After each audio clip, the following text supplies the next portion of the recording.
Hey, Bobby Manning here. Welcome to the Garden Report, a practice edition here to start this week before the Celtics head out to Philadelphia and take on the Raptors in a mini-series. The last week of the Celtics season getting underway. Next week, they'll be watching the play-in tournament. Just one win or Philly loss from clinching number 2, so the Celtics will play the winner or loser of the play-in, though the second leg and the 1 seed growing less likely for them. Bucks beating the 76ers handily last night. Their magic number moved to 3. Just need a combination of 3 losses by the Celtics or 3 Bucks wins or anything in between for the Bucks to wrap up number 1. And CLNS Media's Celtics coverage is brought to you by FanDuel. New customers get a no-sweat first bet up to $1,000. That's bonus bets back if your first bet doesn't win. The rhetoric here, practice continues to lean toward the Celtics playing well, resting, and managing over these last 4 games here rather than chasing that 1 seed. Missoula, as he did in Washington after that loss, which hurt the Celtics badly in this comeback attempt for 1, saying that's out of the Celtics' control. They don't control their own destiny for that game. They can only manage how they play, and he said over the last 11 games, they're 8-3.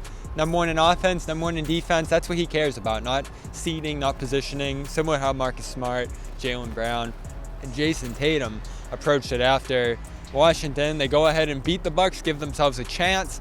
Played great in that back-to-back in a tough circumstance, given the travel issues last week. And you do have to like how they're playing. Rotation set, health solid right now.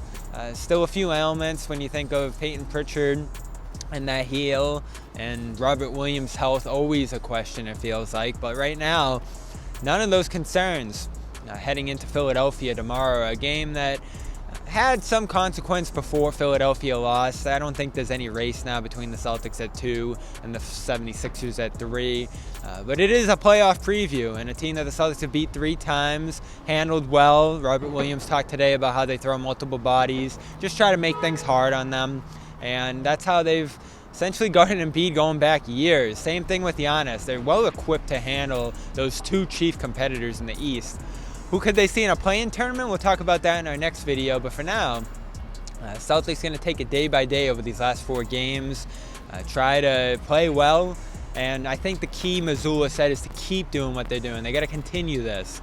They've had slip-ups. They've had games where they don't show up against weaker opponents. That's going to be the key when it comes to these teams that they could potentially see in the play-in tournament here, because it does look like an uncharacteristically difficult 7 and 8 seed could emerge this year, including a team I've sounded the alarm on all years. But that's it for now. Garden Report Practice Edition. Subscribe, Celtics All Access. We'll have coverage remotely of Celtics 76ers tomorrow, including Celtics post-game live with John, Jimmy, and Joe Sway, and CLNS Media for all the practice availabilities from today, as well as out in Philadelphia and in this Raptors series this week. I'm Bobby Manning here at the Auerbach Center.